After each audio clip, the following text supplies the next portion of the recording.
Welcome you all. In this video, we are going to discuss about the topic that is circular motion. It is one of the fundamental concept of laws of motion, that the circular motion. Okay. So now we are going to discuss about the different or various key points, or we can say the learning objectives that are included in this particular type of topic, that is circular motion. Okay. So let's start the topic discussion. The chapter is here laws of motion. Laws of motion. Okay, and the topic that we are going to discuss is circular motion. Circular motion. In this video, we are going to discuss about this type of motion, that or this is the chapter that we are going to study. So I am going to divide this board into three parts. That we have first part is the learning objectives. Learning objectives. The things that we are going to discuss in step-by-step format. This is the first concept column. The second concept is the descriptions or derivation. Derivation, that we are going to derive all the things, derivation. It will be divided into a bigger part. And third one is the conclusion. What conclusion we are going to conclude after the discussion? Conclusions. So, first learning objective that we are going to study in this particular topic, that is circular motion, is called the definition of circular motion. Okay, definition of circular motion. Okay, then the second key point is the kinematics of circular motion. CM stands for circular motion here. What are the kinematics here? Distance and displacement. Displacement and distance. Second is angular displacement. Okay. Then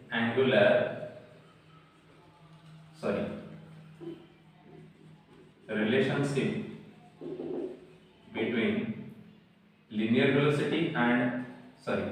displacement s and angular displacement theta. It is denoted by theta. Okay.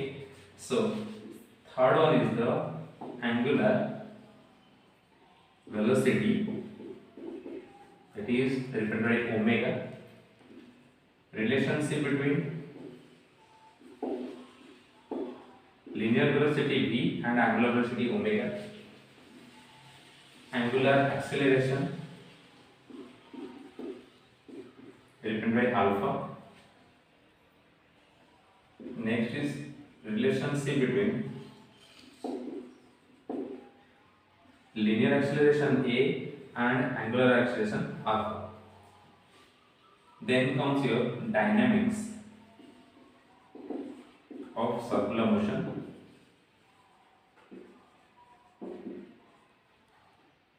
What are they? Centripetal acceleration, centripetal force,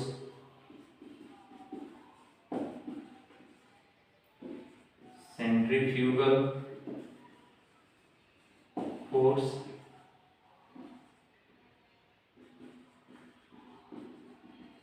banking of roads,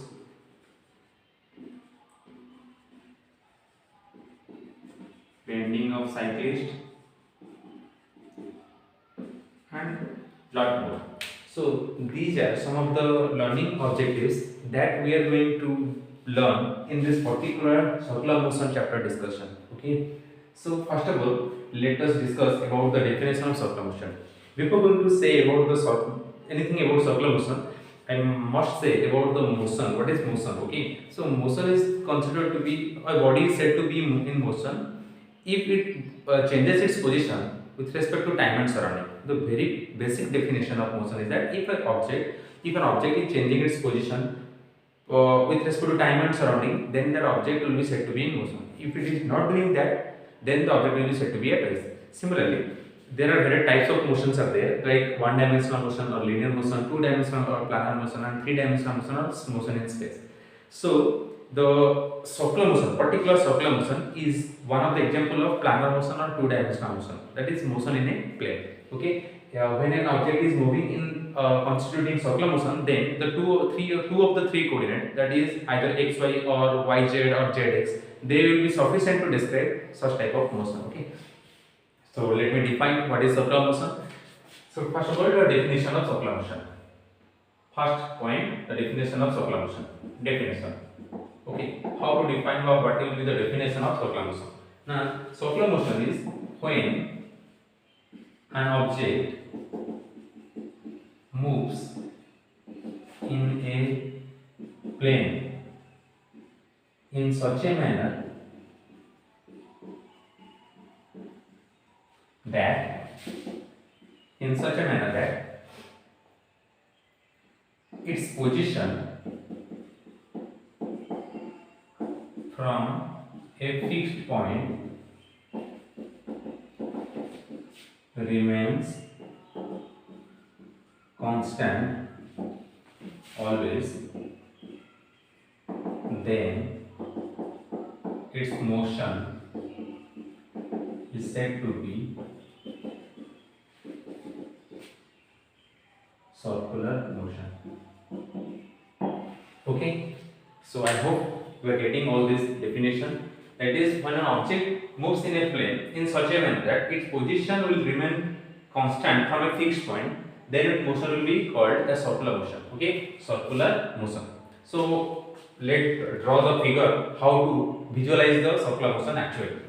So this is the concept that let it be a circular path, and this is the fixed point O, and this is the fixed distance R. Let here be at some in time the object is at here.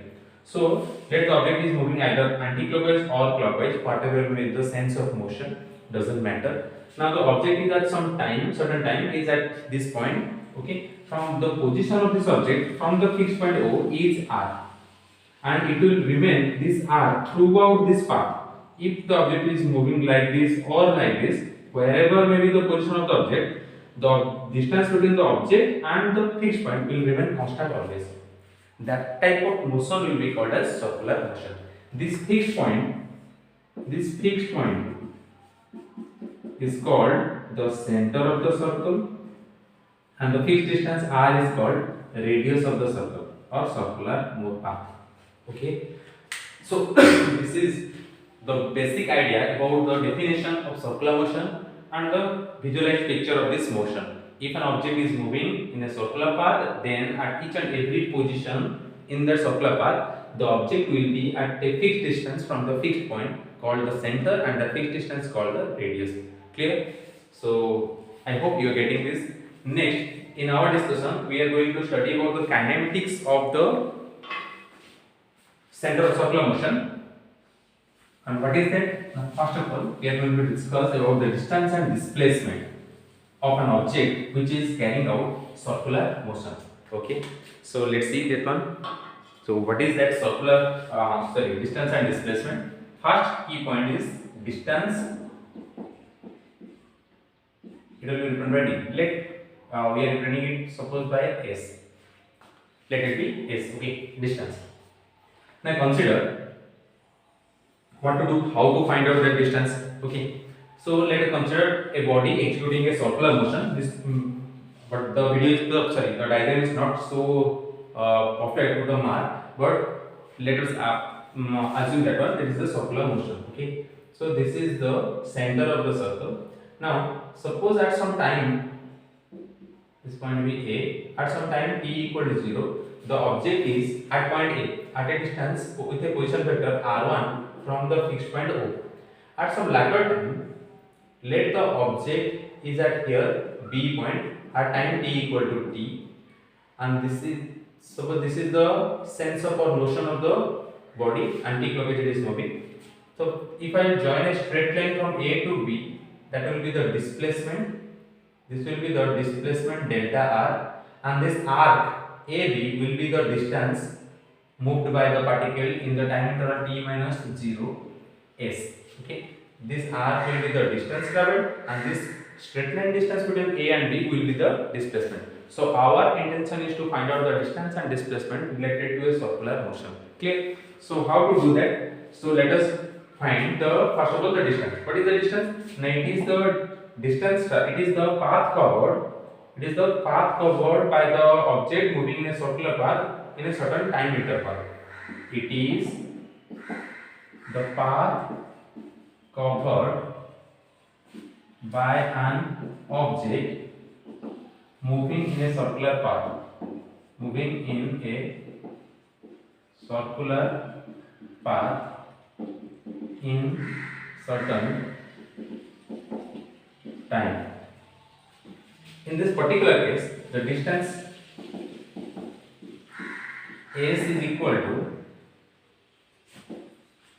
length of arc AB. I hope you are getting. This will be the distance, the length of the arc AB. Whenever an object will move in a circular path, the distance traveled S will be equal to the length of the path covered, that is the length of the arc AB. And we know S will be equal to the length of the arc AB will be equal to the fixed distance radius which will be equal to it. So this is the R2 position vector R into the angle, and this is the angle term, that is theta. So this is radius into R into theta. The angle term into the fixed distance will be the distance covered. S is equal to R theta. So this is the relationship between these three concepts. Okay, this is the fixed distance, that is the radius, and this is the angle term theta, and this is the linear distance. Similarly, how to find out the displacement? Okay, displacement will be here will be equal to delta R in this particular scenario. So how to find out the displacement? The very concept, this vector notation shows me like if I draw this free body diagram again, and this is the point O, and this is point position vector R1, this is position vector R2, and this is R2 vector, this is R1 vector, and this is the fixed point O, and this is the line joining.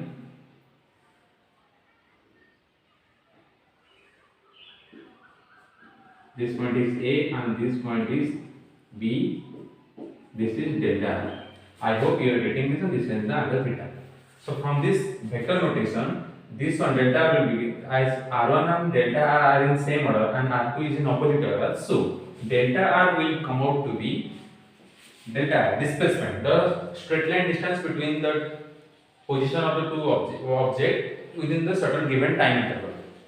So delta R will be equal to R2 vector minus R1 vector, and its magnitude will be comes out to be delta R equal to R2 vector minus R1 vector mod, which is equals to R2 square plus R1 square minus 2 R2 R1 cosine of the angle theta between them under the root of. Okay, this is the formula from the vector chapter. We have already known how to find out the resultant of a vector, and this is the manner of we have to find it. So, but here in this particular case, R2 vector mod is equal to R1 vector mod, that will be equal to R, because radius is fixed, is the radius. So we can write here that this implies delta R will be equal to R square plus R square minus 2 R square cos theta root over, or this equals to 2 R square minus 2 R square cos theta root over, or root over of 2 R square taken common 1 minus cos theta. Okay, here. So now I can write this one here. Let me drop this one. I can write here as delta R comes out to be 2 R square into 2 sin square theta by 2 root over. Since 1 minus cos theta is equal to 2 sin square theta by 2, this is a trigonometrical identity. Okay, now this implies delta R comes out to be 2R, this will be 4, root over 4 is 2, R square R sin square sin theta by 2. This is the very expression of displacement occurred in a circular motion. Okay, if an object is moving in a circular path of radius R in a certain time interval t, whatever, on making an angle theta, then the displacement will be equal to twice of the fixed distance radius into sine of theta by 2. Okay, so this is the concept of distance and displacement in case of a circular motion. Okay, linear distance and displacement. One of the very conclusion here we get that the ratio of distance and displacement, ratio of distance and displacement. This implies d by delta comes out to be r theta by 2r sine theta by 2. Okay, getting this one? This is equals to r get cancelled out, theta by 2 into 1 by sine theta by 2. 1 by sine theta equal to cosec theta. So this can be written as, or d by delta r will be equal to theta by 2 into cosec theta by 2. So this is the one of the conclusion that we have drawn from this particular key point, distance and displacement. This is the okay. So the next key points or learning objective will be discussed in the next video. So till then, thank you all. Thank you.